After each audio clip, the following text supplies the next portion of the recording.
నారి నారి నడుమ మురారి సినిమా చూశాను. చాలా డీసెంట్‌గా ఉంది. నాకైతే నచ్చింది.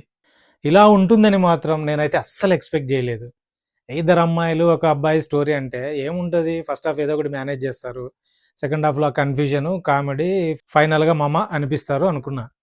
మనం ఊహించింది గాకుండా వాళ్ళు ఇంకో స్టోరీని బిల్డ్ చేసినారు. ఈ డ్రామా బాగా వర్కౌట్ అయింది. మనం తెలిసో తెలియకో ఆవేశంలో చేసే కొన్ని తప్పులు ఫర్దర్‌గా మనల్ని నానా సంకలు నాకిస్తాయి అనేది చెప్తారు. ఇది బావుంది. ఇంకా స్టోరీ విషయానికొస్తే ఇందులో శర్వానంద్ ఆర్కిటెక్ట్. ఇంకో ఆర్కిటెక్ట్ సాక్షి వైద్యాను లవ్ చేస్తాడు. పెళ్లి కూడా చేసుకోవాలనుకుంటారు. అన్నీ వాళ్ళు అనుకున్నట్టే జరుగుతున్నాయనుకున్న టైంలో ఎక్స్ లవర్ వీళ్ళ లైఫ్‌లోకి ఎంటర్ అవుతుంది. దట్ టూ సేమ్ ఆఫీస్‌లో. అక్కడి నుంచి వీళ్ళ ముగ్గురి మధ్యన జరిగిన డ్రామా ఏంటి, కాన్సిక్వెన్సెస్ ఏంటి, కన్‌ఫ్యూజన్ ఏంటి, కామెడీ ఏంటి అన్నదే స్టోరీ. స్టోరీ అయితే చాలా సింపుల్.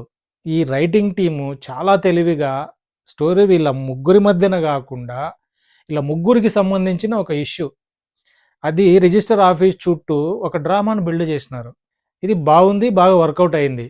చెప్పాలనుకున్నది ఇంట్రెస్టింగ్ ఉంది. చెప్పిన విధానం గూడా అంటే స్టోరీ టెల్లింగ్ గూడా చాలా డీసెంట్‌గా ఉంది. అలాగని అన్నీ తెలియని సీన్‌లేం గాదు. మాక్సిమం తెలిసిన సీన్‌లే. సినిమా గూడా చాలా ప్రెడిక్టబుల్‌గానే ఉంటది. ఆ డీల్ చేసిన విధానం గావచ్చు, అవన్నీ ఆ సెటప్ చేసిన ఇది అదంతా బావుంది. అంటే ఆ ఫ్లో చాలా డీసెంట్‌గా ఉంది. హైలైట్స్ వచ్చేసి story telling, Sharwanand, Naresh track, Naresh వాళ్ళ అత్తమామల ట్రాకు. సో, కమెడియన్స్ వాళ్ళందరి ట్రాకులు బానే వెళ్ళినాయి. ఒక 4 5 సీక్వెన్స్‌లు అవి కూడా బాగా నవ్వుకున్నా నేనైతే. మరి పడి పడి నవ్వలేదు గానీ, బట్ బాగా ఎంజాయ్ చేసిన. ఇక దీంట్లో ఫ్లాస్ లేవా అంటే ఫ్లాస్ ఉన్నాయి. సెకండ్ హాఫ్‌లో ఒక స్టేజ్‌లో ల్యాగ్ ఫీలింగ్ వస్తుంది. సాంగ్ ప్లేస్‌మెంట్, సాంగ్స్ కూడా అంతేం అనిపియలేదు. చాలా చోట్ల కన్వీనియంట్ రైటింగ్ అనిపిస్తది. శర్వానంద్ ఫ్లాష్ బ్యాక్ కూడా సెటిల్డ్‌గా ఇంకొంచెం ఎమోషనల్‌గా చెప్పిండొచ్చేమో అనేది నా పర్సనల్ ఫీలింగ్. చెప్పింటే ఇంకా కొంచెం డ్రామా బావుండేదేమో అనిపించింది.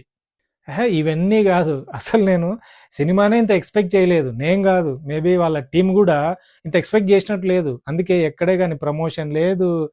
సినిమా వస్తున్నట్లే సగం మందికి తెలియదు. సో, లాస్ట్ ప్రియారిటీ ఇది ఉండింది అందరికీ. చూసిన తర్వాత ఇదే బెస్ట్ అనిపించింది. ఇంకా ఆర్టిస్ట్‌ల విషయానికొస్తే శర్వానంద్. మాస్టరు నిన్ను ఇలా చూడక కొన్ని సంవత్సరాలయిపోయిందనుకుంటా. ఇలాంటి క్యారెక్టర్‌లు జేసి నువ్వెప్పుడు జేసినావో నాకు గుర్తు గూడా లేదు. ఎప్పుడు ఒకలాంటి ఫేస్ పెట్టుకునే క్యారెక్టర్‌లే జేస్తుంటావు. బట్ దీంట్లో బాగున్నాడు. చేశాడు. లిటరల్‌గా వన్ మ్యాన్ షో. ఇక హీరోయిన్‌లిద్దరూ ఓకే. నరేష్ అత్తమామ, సునీలు, వెన్నెల కిషోరు, సత్య, సంపత్ ఆల్మోస్ట్ అందరికీ అంత ఇంత క్యారెక్టర్ పడింది. అందరూ బాగా చేసినారు. టెక్నికల్ విషయాలకొస్తే విజువల్స్ చాలా బాగున్నాయి. కేరళ గావచ్చు, ఇంటీరియర్‌లు గావచ్చు ఇవన్నీ చాలా బ్యూటిఫుల్‌గా ఉన్నాయి. ఇంకా music, BGM okay. Okay. Writing and direction ఇదే టీమే సామజవరగమనకు గూడా వర్క్ చేసింది. బట్ దాంట్లో కొన్ని లాజికల్ జంపింగ్స్ అవన్నీ ఎక్కువుంటాయి. బట్ కామెడీ బాగా వర్కౌట్ అయింది. బట్ ఇది ఆ రేంజ్ కామెడీ కాకపోవచ్చు. డీసెంట్‌గా అయితే ఉంది. ఈ టీమ్‌కైతే లాంగ్ రన్నే ఉంటుందని నేననుకుంటున్నా. ఓవరాల్‌గా అయితే 'నారి నారి నడుమ మురారి' ప్రెడిక్టబుల్‌గా అనిపించినా ఎంగేజింగ్ అయితే ఉంది. నాకైతే నచ్చింది. మీరు గూడా మీ ఫ్యామిలీతో హ్యాపీగా సినిమాకెళ్ళండి. ఖచ్చితంగా ఎంజాయ్ చేస్తారు. ఈ సినిమా చూసిన తర్వాత మీకేమనిపించిందో కింద కామెంట్ రూపంలో చెప్పండి. నా రివ్యూ గనక నచ్చినట్లయితే లైక్ చేయండి, షేర్ చేయండి, సబ్స్క్రైబ్ చేసుకోండి. నెక్స్ట్ ఇంకొక ఇంట్రెస్టింగ్ వీడియోతో మళ్ళీ కలుద్దాం. అంతవరకు Tata, by by, good bye.